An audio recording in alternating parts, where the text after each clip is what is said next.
তোমরা যারা আমার ক্লাস 6-এর প্যারালাল লাইনের ভিডিওটা দেখেছো তারা এই সবকটা অ্যাঙ্গেল সম্বন্ধেই ওয়াকিবহাল। কাকে ট্রান্সভার্সাল বলে বা তোমরা অলরেডি জানো, কারণ তোমরা 7-এ উঠে গেছো।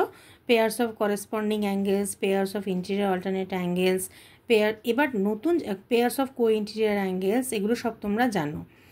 এই 7-এ তোমাদের দুটো অ্যাঙ্গেল নতুন এখানে ইন্ট্রোডিউস হবে। একটা হচ্ছে pairs of exterior alternate angles আর pairs of co exterior angles. So এই দুটো অ্যাঙ্গেল তোমাদের বুঝিয়ে তারপর আমি শুরু করব হচ্ছে নিউমেরিক্যাল সলিউশন। তা এবার দেখো, প্রথমে আমি তোমাদের শেখাই pair of exterior alternate angles. তো প্রথম জিনিস হচ্ছে ইন্টিরিয়ার অল্টারনেটটাকে আগে লোকেট করো।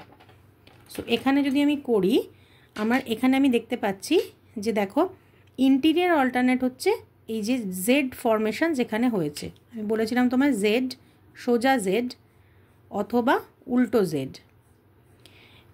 একবার যদি তোমরা ইন্টিরিয়ার অল্টারনেটকে লোকেট করে ফেলতে পারো, তার মানে এখানে আমার এই সোজা জেডের রেসপেক্টে হচ্ছে 4 আর 6, তাহলে তার ভার্টিক্যালি অপোজিট যেটা থাকবে অর্থাৎ 2 আর এদিকে হচ্ছে 8, এটা একটা পেয়ার পেলাম আমি এক্সটিরিয়ার অল্টারনেটের। বোঝা গেল? তাহলে তোমার ইন্টিরিয়ার অল্টারনেটের ভার্টিক্যালি অপোজিটরা হচ্ছে এক্সটিরিয়ার অল্টারনেট। ঠিক একই লজিকে এবার যদি আমি উল্টো দিকটা কনসিডার করি, উল্টো জেড, তাহলে দেখো এখানে উল্টো জেডে আমার আসছে 3 আর 5, যেটা কিনা আমার ইন্টিরিয়ার অল্টারনেট। তাহলে সেম লজিকে 3 এর উল্টো দিকে হচ্ছে 1 আর 5 এর উল্টো দিকে হচ্ছে 7। তাহলে দেখো এখানে আমি সেটাই লিখেছি, 2 আর 8 আর 1 আর 7। তাহলে ইন্টিরিয়ার অল্টারনেট লোকেট করার পর তার ভার্টিক্যালি অপোজিট যে অ্যাঙ্গেলগুলো তারা হবে এক্সটিরিয়ার অল্টারনেট অ্যাঙ্গেলস। ওকে, নেক্সট আসছে কো এক্সটিরিয়ার অ্যাঙ্গেলস। এটাও তোমাদের নতুন। তো কো ইন্টিরিয়ার তার ঠিক আবার পাশাপাশি দুটো অ্যাঙ্গেল। এক্সটিরিয়ার অ্যাঙ্গেল হচ্ছে 1, 2, 8, 7। এবার এর মধ্যে যারা ট্রান্সভার্সাল, এটা যদি আমার ট্রান্সভার্সাল হয় তার একই দিকে এক্সটিরিয়ারে আছে 2 আর 7। আবার যদি আমি এটা ট্রান্সভার্সাল ভাবি তার লেফটে আছে 1 আর 8। তাহলে কো এক্সটিরিয়ার অ্যাঙ্গেল মনে রাখা ভীষণ সুবিধে। আগে এক্সটিরিয়ার অ্যাঙ্গেলটা লোকেট করো, তারপর ট্রান্সভার্সালের একই দিকে যারা আছে, ট্রান্সভার্সাল তার সেম সাইডে আছে 2 অ্যান্ড 7, আবার ট্রান্সভার্সাল তার সেম সাইডে আউটার পার্টে আছে 1 আর 8। তাহলে 1, 8 আর 2, 7 এরা হলো কো এক্সটিরিয়ার অ্যাঙ্গেলস।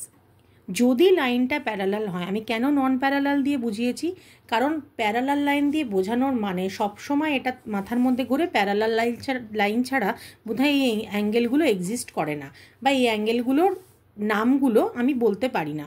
অ্যাকচুয়ালি তা নয়, অ্যাঙ্গেলগুলো যেহেতু এক্সিস্ট করে এবং প্যারালাল লাইনের জন্য স্পেশাল কিছু আমরা রিলেশন পাই অ্যাঙ্গেলগুলোর, সেই জন্য আমি নন প্যারালাল দিয়ে তোমাদেরকে এটা বোঝানোর চেষ্টা করছি। তো এবার যদি লাইনটা প্যারালাল হয়, যদি লাইন দুটো প্যারালাল হয়, তাহলে পরে সেই আমি 6-এর ভিডিওতেও দেখবে, যদি তোমরা আমার প্লেলিস্টে যাও দেখতে পাবে, আমি বলেছিলাম যে করেসপন্ডিং অ্যাঙ্গেলসরা ইকুয়াল হয়, ইন্টিরিয়ার অল্টারনেট অ্যাঙ্গেলসরাও ইকুয়াল হয়, পেয়ার অফ এক্সটিরিয়ার অ্যাঙ্গেলস ইকুয়াল হয়, কো ইন্টিরিয়ার অ্যাঙ্গেলস সাপ্লিমেন্টারি হয়, আর কো এক্সটিরিয়ার অ্যাঙ্গেলসরাও সাপ্লিমেন্টারি হয়। তার মানে প্যারালাল লাইন যদি হয় তাহলে এই রিলেশনগুলো হোল্ড করে। বাট আমি নন প্যারালাল লাইনের জন্য এদের পেয়ারগুলোকে কিন্তু আমি ডিজোন করতে পারি না। পেয়ারগুলো একই থাকবে, but relation should be held in case of parallel lines. ঠিক আছে, বারবার করে এটা বলছি। এটা আমার ক্লাস 7-এর প্রথম ভিডিওতে আমি শুদ্ধ তোমাদের এই দুটো অ্যাঙ্গেল বোঝালাম। এরপর আমি নিউমেরিক্যালে আমার অলরেডি রেডি করা আছে, সেটা আমি তোমাদের এক্সপ্লেন করে দেবো। সো এটা আমি একটু এটাকে ঠিকভাবে দেখিয়ে পুরো পেজটার একটা তোমরা যদি স্ক্রিনশট নাও তো নিতে পারো, নিলে তাহলে তোমাদের এটা মাথার মধ্যে থাকবে। ওকে।